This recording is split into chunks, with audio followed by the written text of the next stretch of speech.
Mahal kong Leonor Rivera, kumusta ka na? Marahil ay nasa mabuti kang kalagayan. Nais kong iparating sa iyo ang lubos kong paghingi ng kapatawaran sa di ko pagpapaalam sa iyo ng aking pag-alis. Ayokong makita pang lumuluha ang iyong mga mata.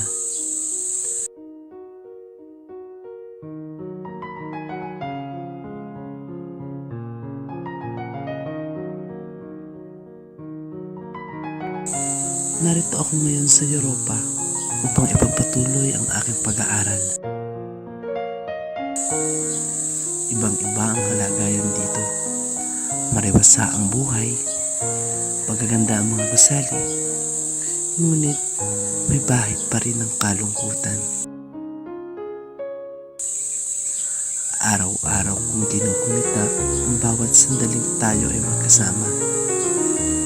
Hinihiling ko sa Panginoon muli tayo magkita. Inaasahan ko ang iyong tugon sa sulat na ito, Leonor. Nagmamahal, Jose. Nasa na mga dito? Maayos ba ang pinagagawa ko sa iyo? Maayos na maayos, senyora. Heto ang kabayaran. Siguro naman yung sapat na yun. Ang gusto ko lang naman ay ang mga liham na magmumula kay Jose ay hindi makakarating sa anak ko si Leonor. Kailangan may tago na ito. Nasusulit po, Daniel Silvestra.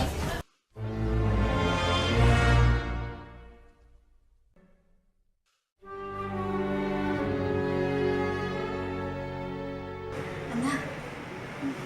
Anak, halika.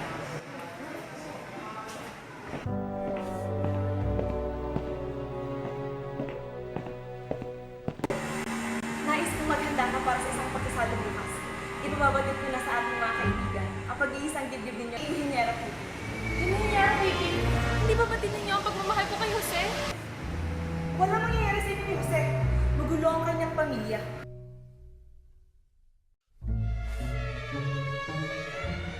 Ang sama-sama mo na. Nakakahiya ka na sa mga bisita. Nay, ayoko magpakasal sa kanya. Wala ka nang maba.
Mahal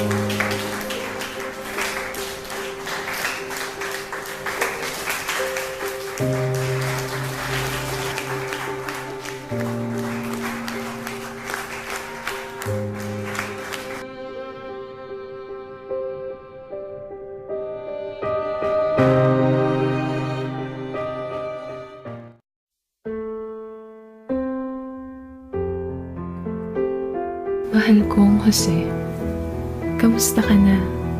Nawa ay nasa mabuti at ligtas kang kalagayan. Unang-una, nais kong malaman mo na gusto kong humingi ng kapatawaran mula sa iyo. Kapatawaran sapagkat hindi ko nakayanan ang ipaglaban ang ating pag-ibig para sa isa't isa. Naging mahina ako sa pagtupad at paninindigan sa ating mga pangako. Patawad, Jose. Patawarin mo ko kung hindi ko nagawang mag-intay sa pagbabalik mo.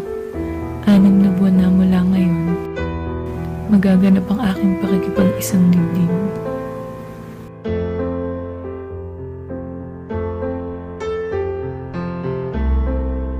Nais kong magpasalamat sa Panginoong Hesukristo sa pagkakataon na ibinigay niya sa akin upang ikaw ay aking makilala. Nais ko ring magpasalamat sa iyo sa pagpaparamdam mo ng iyong sinserong pagmamahal sa akin. Naging masaya ako sa mga oras na tayo ay magkasama. Isa kang malaking bahagi ng buhay ko, Jose. Hindi ko iyon malilimutan. Nagmamahal, Leonor.